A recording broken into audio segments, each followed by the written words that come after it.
Usa ka tingog, usa ka katawhan.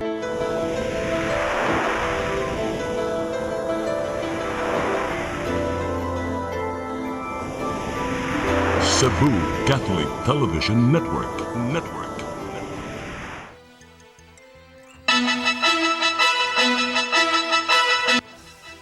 Unuhan sa mga balita sa Sayre 47. AOC sa dakbayan sa Sugbo uyon sa posibilidad nga ablihan na ang mga sinihan sa Sugbo. Linya sa kuryente mo hinungdan sa sunog sa dakbayan sa Mandawi kagahapon. Kapin sa 62 milyones pesos kakatidad sa ilegal nga drugas gisunog sa PDEA 7. Sugbo, Kabisayan ug Mindanao, Pilipinas ug katawhan kutos maabot sa tong Sibya sa tibuok kalibutan mayong hapon. Live kita karon sa CCTN Channel 47 ug dungan nga madungog sa DYHP RMN Cebu niining mga orasa. Kini ang tulumanon sa gunang kasayuran nga angay natong masayran. Ako si Dennis Tabar. Tulumanon sa patas ng mga balita ug opinyon. Ako si Donna Lavares Andikoy. Kini ang Sayre 47.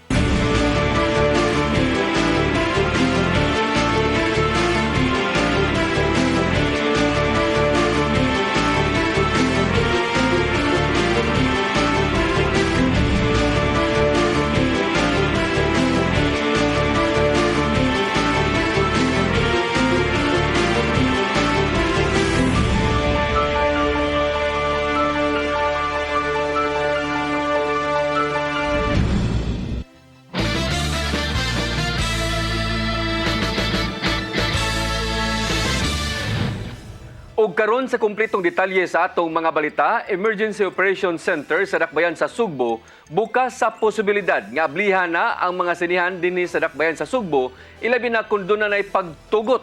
Sa pagkakaron, ang Cebu City gipaubos na sa General Community Quarantine ug sa mao nga quarantine status gidili pagyud ang pag-abli sa mga sinihan. Ang kasayuran ihatod ni Decime Padilla.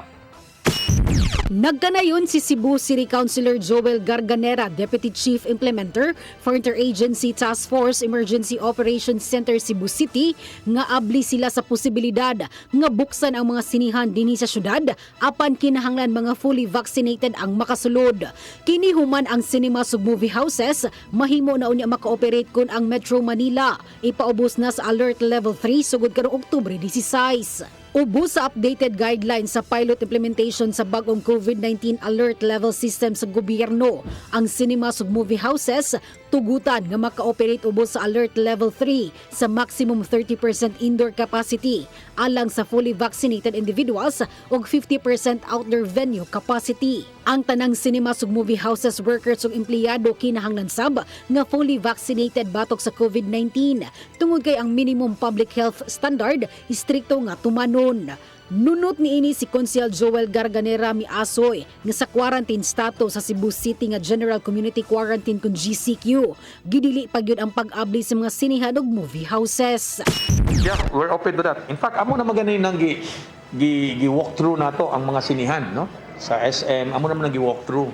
And then approve naman to. Then all of a sudden isaka man ang kaso mo nang wala ta maka-open. But yeah, we're on the same direction as with NCR. Once gani the quarantine status warrant, we will open. But we have to do it safely and fully vaccinated. Kay numduman nga sukad nga niabot ang coronavirus disease kun COVID-2019 sa Pilipinas niadtong buwan sa Marso sa miaging tuig, ang mga sinihan ug movie houses hantud karon sirado pa. Gihulagway ni Konsehal Garganera ang mga mall sa syudad sa Sugbo compliant gyud kaayo sa protocols nga gipagawas sa IATF dungan sa pagbutiyag nga kun maablihan na og balik ang mga sinihan, mabuhi sa bang-ubang mga establishmento sulod sa mall. Yes. For the longest time, they are closed. Wa man gid sila from the start. From the start of the pandemic, wa gid tayo nangabli. Nay na ang ngabli ato sa una diriya sa Iloilo. But then, few weeks after that, nisaka ang kaso. I'm not saying I'm on a source, but nisaka gid ang kaso. So karon we have to open up safely gid. Which is, primordial niya na is only fully vaccinated. Can get inside the movie house or theater. Decime Padilla, CCTN News. Dakbayan sa Mandawi nagsugod na sa ilang programa diin sila na mismo ang moadto sa matag barangay pagpamakuna. Kini sa tinguha nga makabakuna sila ug mas daghan pa nga mga residente. Ang kasayuran ihatod ni Mary Rose Sagarino.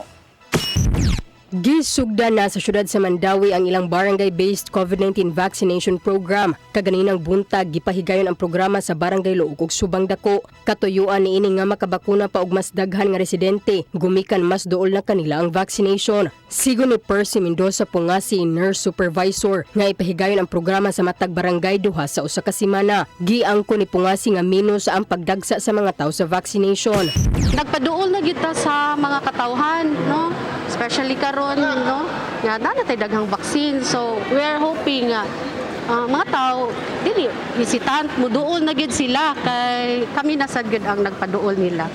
Si Lilibeth Torres o sa kabarangay health worker sa Luok nagkanayon nga bisan og unsaon pagkumbinsi ang mga residente pipila gayud ang dili ganahan magpabakuna. Makahinumduman nga sa ninglabay nga mga semana grabing pag-ubos sa number of vaccinees ang natala sa Mandawi City Vaccine Board gikan sa 4,000 nga mabakunahan sa usa ka semana ana lang sa 300 ka individual ang ilang mabakunahan. Taliwa niini naguna gihapon ang Mandawi sa mga local government units sa lalawigan sa Sugbo nga adunay pinakataas nga vaccination rate. Kapin 60% na sa eligible population sa Dakbayan ang nakadawat na sa ilang first dose, samtang 56% o kapin 173,000 ka individual ang fully vaccinated. Mary Rose Sagarino, CCTN News. Niabot na sa kapin 4,000 ka mga batanon nga nag-edad og 12 ngadto sa 17 anyos ang nagparehistro aron mapakunahan batok sa COVID-19. Mato ni Dr. Jeffrey Ibunes, ang officer in charge sa Cebu City Health Department, nga wa pa hinuoy pitsa kung kanus asugdan dinhi sa Dakbayan sa Sugbo ang vaccination sa mga batanon. Kini tungod kay gipaabot pa ang guidelines gikan sa Department of Health so kwahi sa kaulahan nga ugma ng adlaw sugdan. Gusto usab sa Cebu City Health Department nga duol sa tambalanan ang vaccination site sa mga batanon. Samtang si Cebu City Acting Mayor Michael Rama dili gayud uyon nga sa mga tambalanan usab himuon ang vaccination tungod kay dili masiguro nga wa nay kaso sa COVID-19 ang mga tambalanan. Kami sa city government, ako nga acting mayor, mandated under the local government code to handle this pandemic. This being a health issue, we have to look at it really seriously.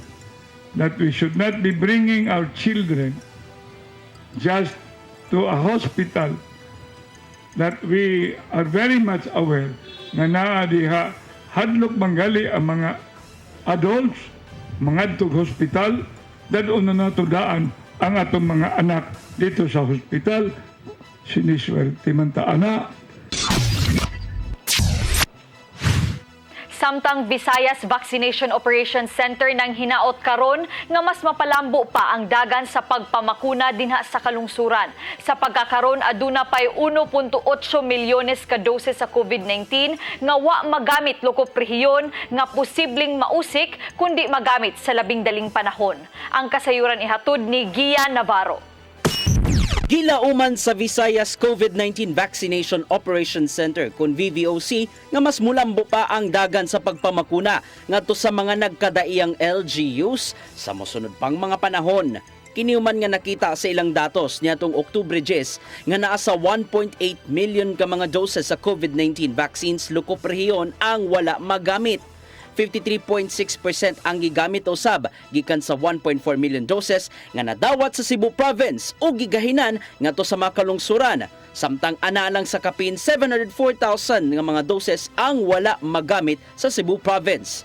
Tungod nini, namahayag si VVOC spokesperson Dr. Mary Jean Loreche nga buhaton gayud mismo sa mga lokal nga kagamanan ng tanan aron mosaka pa ang ihap sa mga nabakunahan na.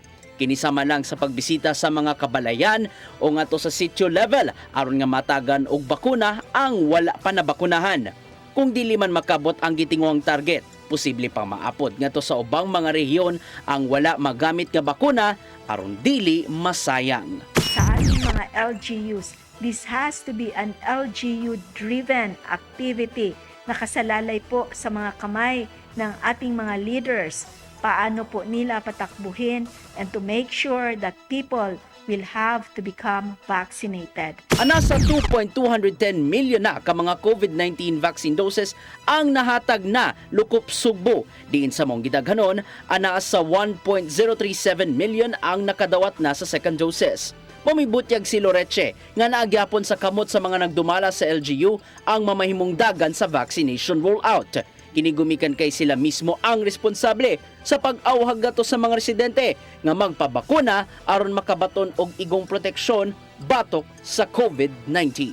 Kasi nakita natin kung gaano pa tayo kalayo sa katotohanan for Region 7.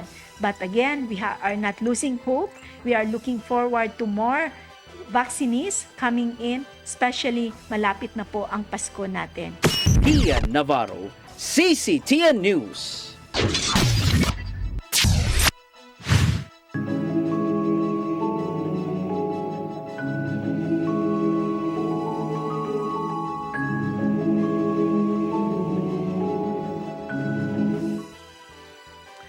Samtang kapulisan sa dakbayan sa Sugbo mo pagkatap og 200 ka mga uniformado nga mga personnel sa 21 ka mga samang dinhi sa syudad. Usa ka adlaw sa dili pahingpit nga moabli ang mga minteryo karong nga Lunes, Oktubre 18 ngadto na sa Nobyembre 4. Mga manindahay o kandila gidid-an nga makapaninda sud sa mga samang.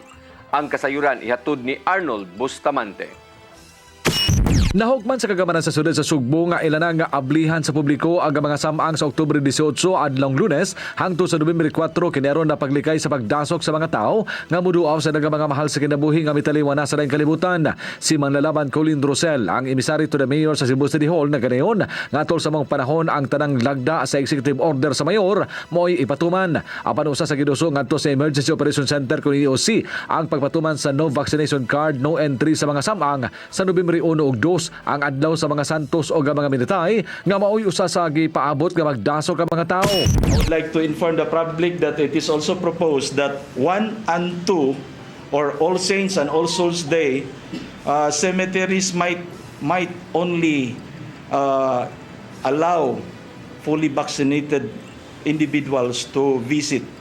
But on the rest of the days, other than 1 and 2, there might also be a categorization as to age who will be allowed on a particular day so as to avoid aggravation or going in mass in such a particular event or day.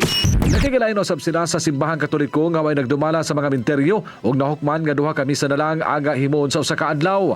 Samtang sukad sa milabay nga adlaw ang Prevention, Restoration, Order, Beautification and Enhancement Control Team mihimo nag-clearing operation sa sulod sa mga dagkong samang sa dakbayan. Mato ni Raquel Arce, ang pangulo sa probe team, nga aron padayon ang pagsulod sa mga tao sa minteryo, gidid-an ang mga manindahay ug kandila sa sulod ug ibalhin sila sa gawa sa dapli sa karsada. Useless man ka na sa sud. Di man kahunong lagi ang mga tao nga manood kay naaman na ang pulis na ami nga magbantay nga kinahanglan mo diretso na sila. So, di yun sila mahalinan. So, might as well, ari sila sa gawa. Aron malikayan nga magdasok ang mga tao, hatagan og tag 30 minutos ang tagal sa matagang mobisita sa lubong sa ilaga mga kabanay. Aron makasulod usab kadto nga nagpaabot sa gawas. Wala hinoy patuman nga rerouting sa mga sakyanan na pan gipahibaw sa officer in charge sa Cebu City Transportation Office kun CCTO, Lentoni Alburo, nga ilang istriktuhon na pagdili sa pagpaparking sa gawas sa mga samaang. Ang bugtong nga makaparking lang sa gawas mao aga ambulansya, patrol car sa kapulisan, fire truck o ang sakyanan sa Cebu City Disaster Risk Reduction and Management Office. Atong ang kanang tubangan sa menteryo, wa gyud tay paparkingon diha kay naman tay queuing area. So kanang bike lanes use na nato as queuing area dayon exit to ang ato ang sidewalk. So ang mahitabo ang amo lang yung naplanuhan pertaining anang Kalamba. Ari mo parking sa B. Rodriguez, J. Alcantara, diha ra gyud sila pwede. So drop off sila, tuyok na. So basta fronting sa Kalamba nga cemetery wala gyud tay gialaw nga parking para at least ang tao flowing ra sa Usab karong Domingo, Oktubre 17, ipakatap na sa kapulisan sa siyudad sa Sugbo ang 200 ka mga uniform personnel sa 21 ka mga samang. Wa pay labot nini ang mga personnel sa probe team. Mato ni Police Colonel Josefino Liga ng hepe sa Cebu City Police Office nga aga matagdag kong minteryo adunay ipahimutang nga advance command post din dito modangop ang mga tao nga makasugat og problema. For the 5 big cemeteries will be establishing advance command posts. Sa katong mga gagmay nga mga sementeryo will be establishing PADS lang. PADS meaning Police Assistance Desk, like nalit police nga mulingkod. Unlike sa ACP nga complete siya nga package, kay naitay taga CDRMO, naatang mga taga probe, kay ang fire na, ang CBS na, kay tungod sa magnitude sa kadako sa sementeryo, and we expect nga daghag yung tao nga mga naana kay public cemetery. Sama sa nang labay nga mga kalaggalag hugot nga ginili sa pagpasulod aga mga ilimnon nga makahubog, hait nga hinigdiban, pagkaon ug sound system, sanglit dili naman mahimo nga magstambay sa mga nitso sa ilhang pamilya. Arnold Bustamante, CCTV News. Kagamhanan sa dakbayan sa Lapu-Lapu mutugot ra sa mga dili bakunado pagduaw sa mga samang atol sa kalagkalag. Samtang Mayor Junard Ahong Chan formal na nga niluwat og executive order pagsira sa mga samang gikan sa Oktubre 31 ngadto na sa Nobyembre 2. Ang kasayuran ni hatod ni Fatch Anthony Inso. Tugtan ra sa kagamhanan sa dakbayan sa Lapu-Lapu kadto mga di bakunado nga individual nga makasud sa mga samang sa syudad subay sa pagtimaan sa kalagkalag. Kini magipahibaw ni Lapu-Lapu City Mayor Junard Ahong Chan. Basta lang padayon gihapon nga mapatuman ang mga health and safety protocols sud sa mga samang. Subay nini si Chan ang niluwat na og executive order nga nagmando sa pagsira sa mga pampubliko ug pribado nga mga samang gikan sa Oktubre 31 ngadto na sa Nobyembre 2. Pwede rin dili vaccinated pa as long na ma-maintain na to ang number of capacity, no, like sa atong Lapu-Lapu kaning katotoang Catholic cemetery, they only allow 400 per day. Okay. Mo na gikuan sa ato ang Cora Parroco, and the rest of the kanang cemetery ang ilang gibuhat nila by alphabetical. Hinuon itugot ra ang lubong sa mga minatay o cremation activities sa maong mga adlaw, basta lang hugot gihapon nga ipatuman ang mga minimum public health and safety standards. Sugod usab ugma ipatuman na ang pag-issue og entry pass sa mga buot moduaw sa mga samang diin base sa executive order. Pabilin gihapon nga ipatuman ang alphabetical nga schedule sa humay-humay public cemetery nga maoy labing dako nga pampubliko nga samang sa syudad. Bukabat lang sa 400 ka mga individual kada batch ang tugutan nga makasud sa samang diin kada adlaw 1,600 ra ka mga individual ang tugutan nga makaduaw. Sayod kita pa siya kanang 1 og 2 mo ginay dagsaan. What dili to makontrol ang tao. So mo nay atong purpose gid nga ato gigibahin ang pagbisita para dili magdasok, no. Karon kibawta the entire Cebu niubos na ang kaso sa COVID. So dili ta gusto nga mo spike na sa balik. Kinahanglan hinuon nga mo presentar og valid ID ang bisan kinsa nga musud sa samang dungan sa ilang pagpresentar sa ilang entry pass gawa sa pagsulob og face mask. Lakip nga gimando sa executive order ang pagsulob og face shield sa mga tao nga moduaw sa mga samang. Fatch Anthony Inso, CCTV News. Sugod karong adlaw, di na kinahanglang ipaubos sa kwarantina ang mga mupauli dinhi sa nasod nga gikan sa uban nga mga kanasuran. Kana kon kumpleto lang kini og bakuna og nagnegatibo sa COVID-19. Sa inisyal nga direktiba sa IATF nga niadto nga ipaubos gyud sa kwarantina og kumpletohon nga bakunahan gikan sa uban nga mga nasod hangtod nga mugawas ang resulta sa RT-PCR test nga gikuha sa ikalima nga adlaw niini dinhi sa Pilipinas. Matod ni Presidential Spokesperson Harry Roque nga ang mga langyaw nga kumpletong nabakunahan kinahanglan gihapon nga adunay negatibong resulta sa RT-PCR test tungod sa 72 ka oras una pa mobiya sa gigikanan nga nasod. Apan kinahanglan nga i-monitor sa pasahero ang iyang kaugalingon kung galing aduna kini simptomas sa maong nga sakit hangtod sa 14 ka adlaw. So sama usab nga protocol ang ipatuman sa mga Pilipino nga kompleto na sa bakuna batok sa COVID-19.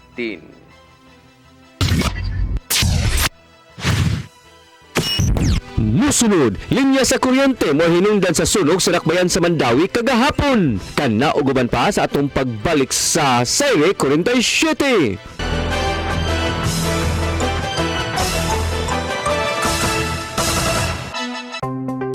Discover the beauty of the Philippines.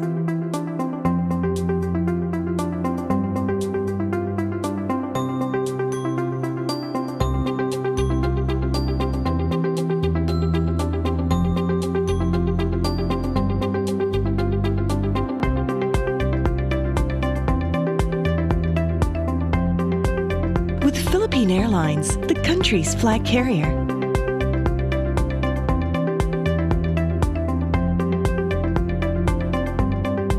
The airline that lets you feel the warmth of the nation.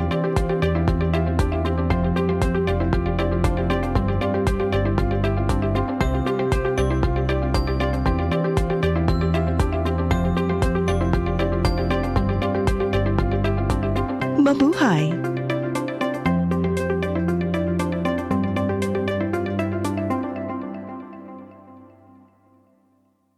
Ako si Mr. Rudy Romares, electrical subcontractor ng maong building. Ani adto nga wala pa kong mugamit ug ko'y sakit akong tuhod, iglakaw na ko. Akong mga lutaha, no? Labi na gikan ta sa overtime. Di sa ko ganahan mukaon, nindot na ang resulta kay karon moagi ta sa rampa diha, no? Maglakaw ra jud ko. Mga batan-on nga mauwahin akong lakaw kay kusog na ko mulakaw tungod sa paggamit nako sa koy. So ay mo gamit sa koy kay nindot kay resulta. Daghang kay salamat sa koy herbal capsule. Barato na, epektibo pa. Koy Herbal Capsule. I started working at the age of 10 bilang basurero. Instead, nakaawaan ko ang sarili ko. Di pinagbuti ko sarili ko. Matter of mindset. At hanggang sa makagraduate ako, ganun lang yun. Pagpapahalaga sa pag-aaral. If you have that attitude in your mind, you will know value. I felt so blessed. Sabi ko, why not go to public service? In fact, nakutya na naman ako. Wala yan. Artista lang yan. Cute lang yan. Akalain mo, kasalanan na maging cute. Bumalik naman ako ng eskwelahan. Awa naman ng Diyos, ako'y nakapagtapos. Keep on trying. Wala namang mawawala sa atin. So, kung nangyari sa akin, pwede rin mangyari sa inyo. Wala nang imposible. Ako kayo, hindi sumusuko. Ako po si Isko. Ako si Isko. Ako si Isko. Ako si Isko. Ako si Isko. Tayo si Isko. Siguradong pagkain sa buong bansa. Masagan ang ani, mataas na kita.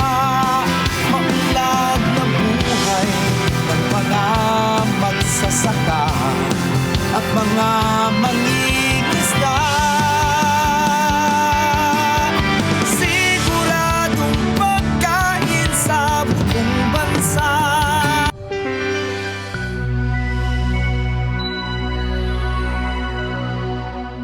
Maayong gabi, sugbog sa mga nagkalain-laing probinsyang maabot sa atong programang Ikaw ang DSWD kauban sa kabaguhan. Ako si Karen Macopi, ang iyong alagad host. Ako si Benice Polancos ug karon ang ika-season 6 sa atong programa nga gidalit kanato sa Department of Social Welfare and Development kon DSWD. Karong gabi una ang atong pagahisgutan ang social pension program alang sa atong mga indigent na senior citizens. Ay, gikog dako, ma'am. Sa inyo na walay gyatod. Murag dili mabawi ko kalipay. Dili ko kalipay. Wow. Salamat po sa po. Salamat po lipat pa. Kalipay na ko nga inyong yatod yun kay ako ginamdong ka adto. Pasalamat ako. Pasalamat ni. Pasalamat ko nga dunap silang atong papulungan karon. Unan pa nga kong kalipa. Ano na lang.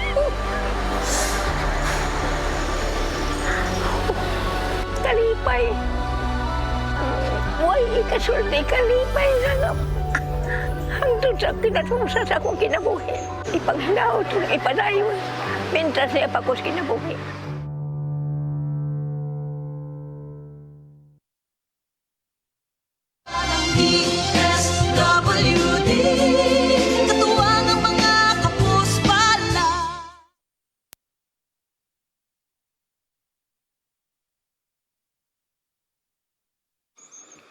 Marami sa ating mga kasama, mga kakilala at mga kaibigan ang hindi pa rin lubos na makapaniwala sa ating gagawing paglahok sa darating na eleksyon.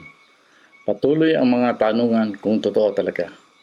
Ang nakatutuwa, wala namang tumututol. Nais lang na matiyak na ito ay isang laban na walang atrasan. Handang lumuhok ang marami. Pinuhay ang pag-asa. May pagpipilian na. Sa wakas, ang bawat isa sa ating hanay ay may pagkakataong ipamalas ang kabayanihan, tunay na paglilingkod at walang kupas na pagmamahal sa Diyos at bayan. Batay na rin sa tamang pag-unawa, alam natin na ang takbo ng pamumulitika dito sa atin ay dapat nang baguhin. Ibalik natin ang mga tamang batayan ng paglilingkod at paghawak sa pamahalaan. Karapatan ng ating sambayanan na pamunuan ito ng mga lider politika na may tunay na kaalaman, kakayahan at loobin na harapin ng walang alinlangan ang bawat salot sa ating lipunan. Bawiin natin ang bukas. Ibalik natin sa mamamayan ang liwanag sa ating kinabukasan. Ito ang laban natin.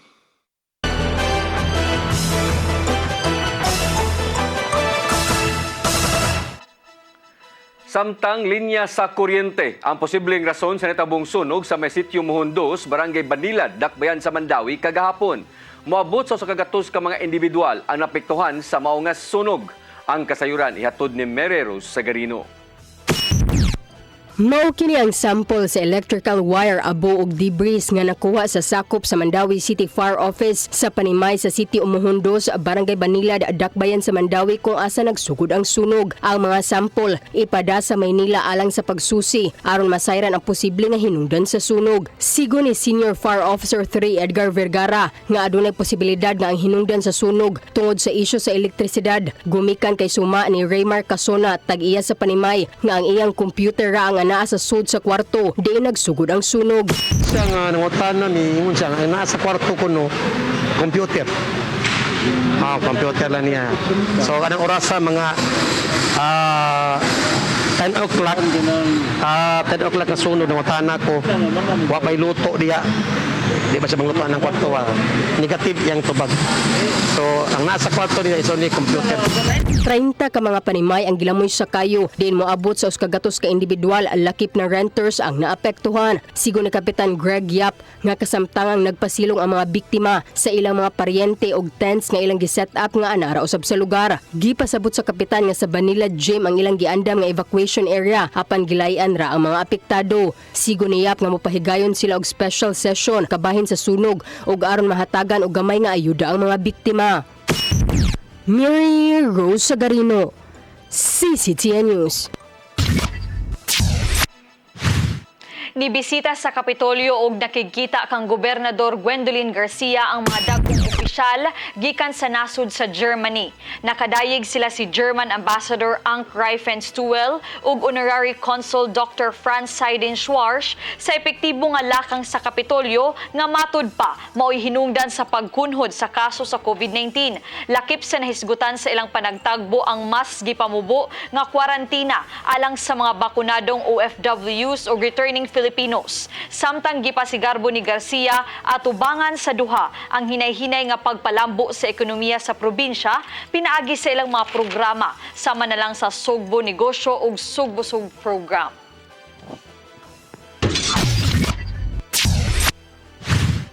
Gibuksan sa grupo sa mga kababayan sa Barangay Paho, Dakbayan sa Lapu-Lapu ang ilang pag-ong livelihood program sud sa jeepney terminal sa maong lugar. Ang kalihukan gitambungan mismo ni Mayor Junard Ahong Chan, First Lady Cindy Chan ug mga opisyal sa barangay.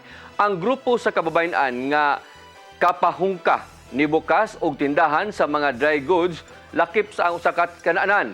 Si Chan ni saad hinuon sa maong mga women's group ngayang hatagan og gadugang tunga sa milyon ka pesos ang budget sa barangay aron maggamit sa mga nagkadayang programa og proyekto ni ini. So ang kapitan na mo bahin-bahin ana para sa pangguhian pila yang ihatag sa para sa kababayenan. Bata mangita pataglaing paagi tungod sa kadako nga sa atong kababayenan, no? Pwede ni siya magamit sa uban atong mga kababayenan sa lain nga mga barangay, nga silingan atong barangay sa poblasyon, sa pusok nga maghimo po sila ilahang panginabuhian, no? Ubay-ubay man sad ang mga cubicle. So pwede na itong i-assign sa uban na itong mga kababayan sa ubang barangay.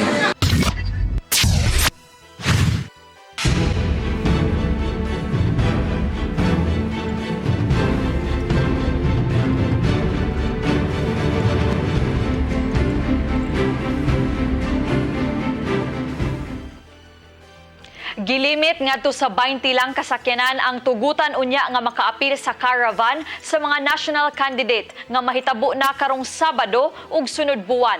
Kini mao'y gibutyag sa Emergency Operations Center sa Dakbayan sa Subo. Ang kasayuran nihatod ni Decime Padilla. Karong adlawng Sabado gipaabot nga mopaygayon og motorkada ang mga tawo nga nagpaluyok kang Vice President ug Presidential Candidate Leni Robredo og sunod buwan ang dumadapig na sab ni kanhi Senador ug Presidential Candidate Ferdinand Bongbong Marcos Jr.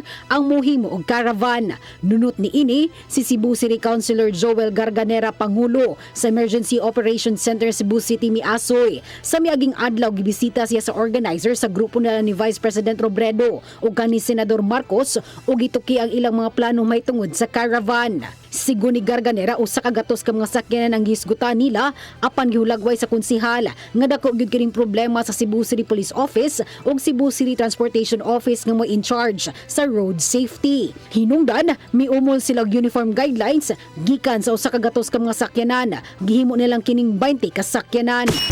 So dili man we are in a pandemic. This is not a question of padaghanay. No, it's not. Dili ta magisgot og padaghanay ani, no? So walay makabintaha kay pareha ra gyud tanan, no? In fact 20 daghan na ganin ang 20. Maubos pa tangali na, no? So we will come up with the official guidelines good later this afternoon. Amo i-endosar dito sa mayor. But initially 20 ra gyud. Labot sa rota sa mga mapaygayon ng caravan ang CCTO matud pa ang magbuot ni ini kay konsiderar sab ang dagan sa trapiko kay dili sila gusto nga basin og maunaw niya kini ang hinungdan sa kahuot sa trapiko sa Dakbayan. So but anyway, it was a very good gesture, an occasion on the part nga BBM og Leni nag-abot, but they're very cordial. That is how we should behave in the coming election ba. Nga ingana gid ta. And then, ako yung gi-remind nila, let us not be blindsided nga ang tinudanay na itong kontra karon sa COVID. No? So, we have to be on the same page yan. We might disagree issues, but never good when it comes to COVID response, COVID behavior. We have to be on the same page. Gumikan kay nagkaduol naman ang May 2022 national ug local elections. Gikabalakan gyud sa EOC Cebu City ang kaning panagtapok hinungdan nga giawag nini ang mga kandidato sa maabot nga piniliay nga dili ibutang sa alanganin ang mga tawo ug unahon gyud ang ilang kaluwasan nga masunod ang safety protocols. Decime Padilla, CCTV News. May biyahe na dinhi sa syudad sa Sugbo ang bayaning Chuper Party List na ang service vehicle nga maghatag og libreng sakay sa mga persons with disabilities. Advokasya sa party list ang road safety governance ingon man edukasyon sa nasod ug mao'y mo representar usab sa transportasyon nga mga trabahante ngadto sa Kongreso. Matod ni Attorney Aminula Alex Abaton, ang first nominee sa BTS nga gusto usab silang mutabang sa mga special sector sa komunidad sama sa PWD. Ang BTS mo hire og mosweldo sa mga driver nga mao'y mumaniho sa mga service vehicle. Sa mga PWD nga gustong moabil sa libreng serbisyo, mahimo silang makig-alayon sa ilang federasyon o organisasyon aron may schedule ang paggamit sa sakyanan. Munisipyo sa lungsod sa Compostela nagpaabot pa sa assessment sa Mines and Geosciences Bureau kalabot sa mga nakitang pagpangliki sa yuta sa barangay Tag-Ube. Samtang ang Cebu PDRRMO musubay sa kahimtang sa maong barangay alang sa abag nga ilang mahatag. Ang kasayuran ni hatod ni Gian Navarro. Gibantayan karon sa lokal nga kagamhanan sa lungsod sa Compostela ang mga pagpanghunlak o pagpangliki sa yuta sa Bukidambahin sa Barangay Tag-Ube. Makita ning video nga nagkadako ang mga liki human sa sagunson nga pag-uwan sukad sa nakalabay nga simana. Butang nga gikabalakan sa mga residente nga posible pang musangpot sa dakong peligro. Matod sa Compostela MDRRMO nga giinspeksyonan na sa mga sakop sa Mines and Geosciences Bureau ang maong lugar. Maong gipaabot na lang karon sa LGU ang rekomendasyon gikan sa MGB7 kung papuy-an pa ba kini gyapon sa mga residente. Kasamtangang nagpuyo sa ilang mga kabanay ang mga apektadong residente human gipabakwit sa MDRRMO. Samtang nataga na usab sila og pasiunang hinabang gikan sa ilang Municipal Social Welfare and Development Office. Sige sa gihapon og monitor ang amo mga barangay responders sa barangay Tag-Ube. So far wala pa man saray na reported nga ni worsen ang katong pagpanglisi. Nunot niini, magpadala og team ang Cebu Provincial Disaster Risk Reduction and Management Office sa Barangay Tag-Ube, Compostela aron personal nga subayon ang kahimtang. Matod sa Interim Information Officer nga si Wilson Ramos nga i-double check sa ilang mga kauban ang mga nakit-ang pagpangliki. Base sa ilang makuha nga assessment, makahatag ang ilang habig og technical assistance ngadto sa LGU aron kalikayan ang mas grabing peligro nga dala sa mga nakit-an nga pagpangliki. Direct na ang atong LGU for the assistance kay sila may dungdan capacity naman sila ni nanawag sa MGB with regards ana more on sa provinces coordination na lang nato mo sa dito. Usa may matabang nato dito sa pay assessment pero based on sa recommendation na sa local LGU. Tungod sa mga masinating mga pagpang-uwan tungod sa localized thunderstorms ug hanging habagat, may painumdum ang Cebu PDRRMO sa mga residente nga magmatngon sa kanunay ilabi na katong mga nanimuyo sa landslide prone areas. Kini aron magpabiling luwas sa kakuyaw, taliwa sa gibantayan na karon nga epekto sa La Nina. Constant monitoring tas ang atong mga local LGS dia special DRL capacitated naman sila din nagbantay sa sila. Kian Navarro, CCTN News. Dili mo minus sa 608 milyones pesos nga kantidad sa kadaot sa agrikultura nunot sa pag-igong sa bagyong Maring dinhi sa nasod. Matod sa Department of Agriculture nga naapektuhan ang 29,063 ka mga mag-uuma og mananagat dinhi dinadunay production loss ngadto sa 36,354 metric tons ang naguba og 32,882 ka hektarya sa mga agricultural areas sa Cordillera Administrative Region, Ilocos Region, Cagayan Valley, Central Luzon, Bicol Region o Western Visayas. Naapektuhan ang mga bugas mais nga mga high value crops, mga livestock ug uban pa nga isdaan. Padayon karong nakig-alayon ang ahensya ngadto sa mga buhatan sa gobyerno sa lokal nga kagamhanan ug uban pa nga mga disaster risk reduction management nga mga related officers aron masusi pa ang epekto sa bagyong Maring.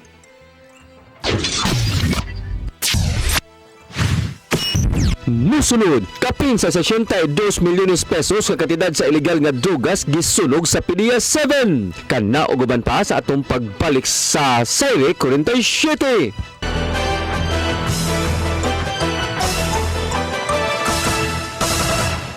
Ako si Gumersindo Alforque Rivera, ako asawa ni Tagas Fernando. Nadto una, sakit ang kalawasan. Ako manggibintin ang koy, nawa na tanan, nakaayos ang mong balatian. Barato na, epektibo pa. Koy Herbal Capsule. Discover the beauty of the Philippines.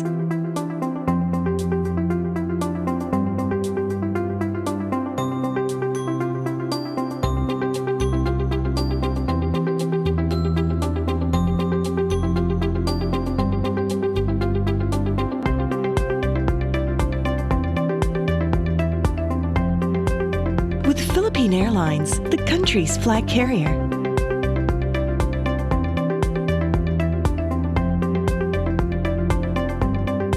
The airline that lets you feel the warmth of the nation.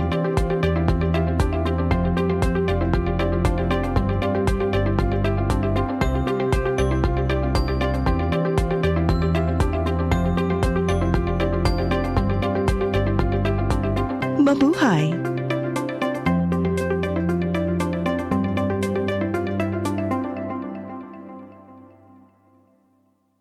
Ako si Mr. Rudy Romares, electrical subcontractor ng maong building. Ani adto nga wala pa ko mogamit og ko'y sakit akong tuhod, iglakaw na ko. Akong mga lutaha, no. Labi na gikan ta sa overtime. Di sa ko ganahan mo kaon, nindot na ang resulta kay karon mo agi ta sa rampa diha, no. Maglakaw ra jud ko. Mga batan-on nga mauwahi na kog lakaw kay kusog na ko mulakaw tungod sa paggamit nako sa koy. So ay mo gamit sa koy kay nindot kay resulta. Daghang kay salamat sa koy herbal capsule. Barato na, epektibo pa. Koy Herbal Capsule.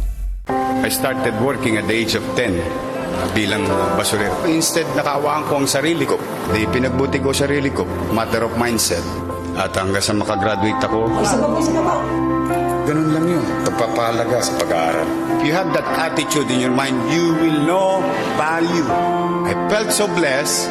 Sabi ko, why not to go to public service? In fact, nakutya na naman ako. Wala yan. Artista lang yan. Cute lang yan. Akalain mo, kasalanan na maging cute. Bumalik naman ako ng eskwelahan. Awa naman ng Diyos, ako'y nakapagtapos. Keep on trying. Wala namang mawawala sa atin. So, kung nangyari sa akin, pwede rin mangyari sa inyo. Wala nang imposible. Ako kayo, hindi sumusuko. Ako po si Isko. Ako si Isko. Ako si Isko. Ako si Isko. Ako si Isko. Tayo si Isko. Maayong adlaw kaninyong tanan. Ang atong haring dakbayan sa Sugbo padayong gihasi ni COVID-19. Miabot na og 25,223 ang mga kasong natala sukad sa atong kombate sa coronavirus sa Marso sa miaging tuig. Dungan sa atong pagbangutan sa 868 nato nga kaigsuunan nga namatay. Nagampo kita nga matapos na kining pandemya. Daghan ka nato ang nawad-an og trabaho ug panginabuhian. Apan taliwala sa mga pagsulay, pinaagi sa pagbulig sa Diyos. Mubarog kita isip mga Sugbuanon. Aron malikay kita sa COVID-19, magsulob kita kanunay og face mask, maghugas sa kamot ug maglagyo aron magpugong sa tinakdanay. Labaw sa tanan, duol kamo sa inyong mga health center o magpalista sa Emergency Operation Center aron makapabakuna. Ayaw pagpili. Pagpatarok bisan unsang bakuna alang sa imong proteksyon. Protektahi imong kaugalingon, protektahi imong pamilya, protektahi ang Sugbo.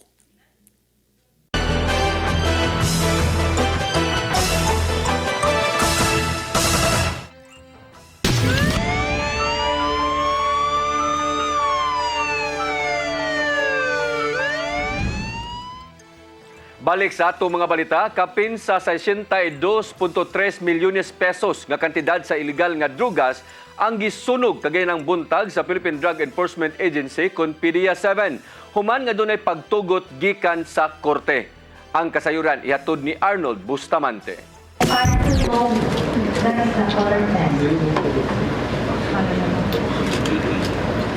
Mabot ngadto sa kapin sa 62.3 milyones ka pesos ka balor sa nakariyang nga matang sa legal nga drugas ang gagisunog sa Philippine Drug Enforcement Agency. Human mihatag na og pagtugot ang hukmanan nga ngay nakiri nga gubon. 47 milyones nini mao ang methamphetamine na hydrochloride nga giilang nga shabu nga motimbang kini sa kapin 8 kilos. Gisundan kini sa nalbuphine hydrochloride kun nubain nga mokantidad sa 7.2 milyones ka pesos. Expired nga mga regulated drugs nga mokantidad sa 208,000 ka pesos ug marijuana nga dunay kantidad nga 20,000 ka pesos. Mato ni PDEA-7 Director Livey Ortiz nga ikalima na kini kahigayon nga mihimo sila nga pagguba sa mga ebidensya sugad siya miringkod nga pangulo sa maong ahinsya sa Central Visayas din mobolor na ang tanan sa 300 milyones ka pesos ang ilang gipangsunog. Iyang pasabot nga kini aron paglikay sa pagduda nga aga mga nasakmit nga illegal nga drugas ilang i-recycle nga mao kanunay nga gipasiatab sa mga nanaway diha sa social media.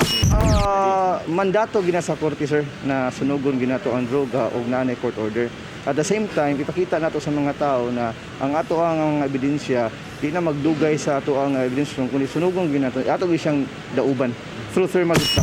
Dugang ni Ortiz nga doon mga kaso nga nahukman na og ang uban niini nagbilin na lang og mga sample sa ebidensya. Apan nimando na ang huwes nga nagkupot sa kaso nga angayan na kining idispatsar. Giangkon sa PDEA Director nga migamay karon ang supply sa illegal nga drugas itandi sa nanglabay nga mga katuigan nunod sa palain nga gubat batok drugas sa kapulisan o sa ilang ahensya. Yes, sir.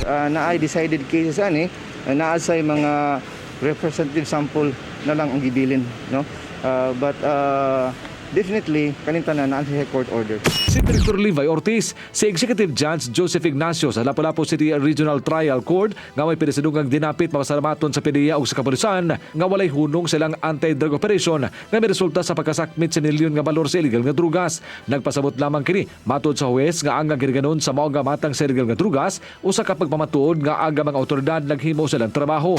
You can just imagine the gravity and the effects if these illegal drugs are being circulated in public. The volume of these confiscated illegal drugs is a clear manifestation that our law enforcement agencies are fulfilling the respective mandates against illegal drugs, in spite of the fact that our country is still under the state of public health emergency brought about by the COVID-19 pandemic. Nakita usab ni Judge Ignacio nga nipadayon nga kampanya sa kapulisan ug sa PDEA pagbatok sa illegal nga drugas nahimong luwas sa katawhan gikan sa mga kriminal sukwahi sa nang labay nga mga katuigan.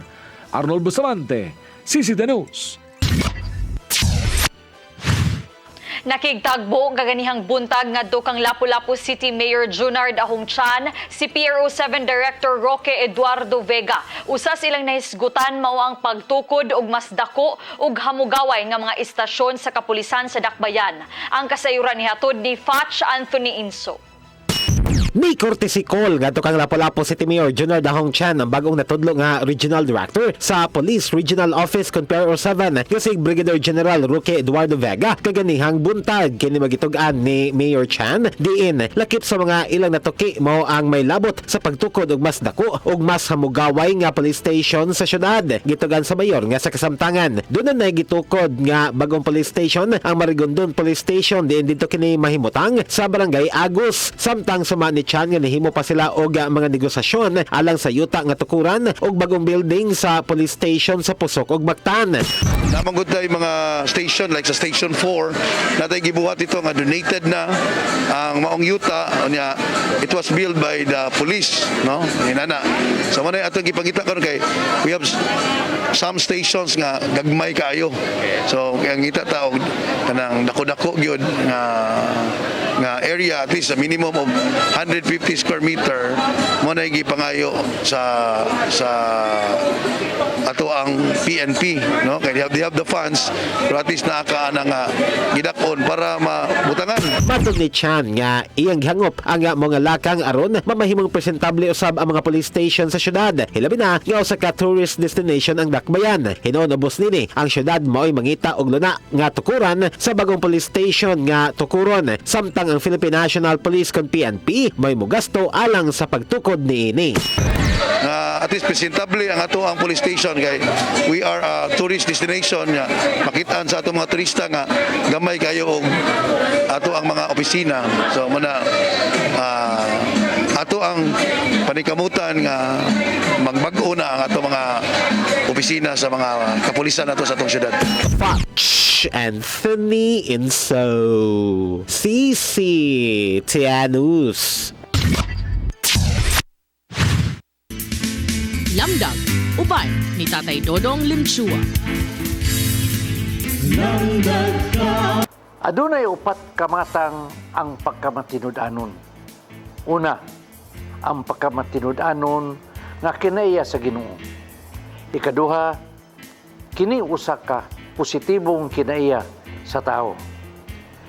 Ikatulo, daghan ang wa nini maong kinaiya. Ikaapat, kini usa ka gasa sa Espiritu Santo. Sa Galacia 5:22-23 nag-ingon, apan ang Espiritu naghatag og gugma, kalipay, kalinaw, pailog, kaluoy, kaayo. Pagkamatinud-anon, pagkamapaubsanon, ug pagkapinungganon sa kaugalingon. Ang malaang kasulatan nagsulti kanunay sa pagkamatinud-anon sa Ginoo. Nga kung ang Ginoo may nga duna siya buhaton, iya gayud nga buhaton, bisang paman kung imposible kini alang sa tao. Ug kini napamatud-an sa Ginoo kaniadto karon ug sa umabot pagayon. Kay kung siya dili pa matinud-anon, dili siya muhimong Ginoo. Ug tungod kay Ginoo man siya, nan kita makasalig sa iyang mga saad. Sa Hebreo 13:8 nagingon, si Kristo mao gihapon kagahapon, karon ug sa walay katapusan. Kung ang tao magkanunayon sa iyang paglakaw diha sa Ginoo, sa pag-alagad sa Ginoo, siya matawag nga matinud-anon. Ang Ginoo nagpangita og ingon nining matanga sa mga tao. Kadtong dunay integridad ug may kahadlok sa Ginoo. Busa tinguhaon nato kining matanga sa kiniya aron kita matawag gayud nga katawhan sa Ginoo, sulugod sa Ginoo, mga anak sa Ginoo. Mga igsoon, kini ang atong lamdag karong adlaw.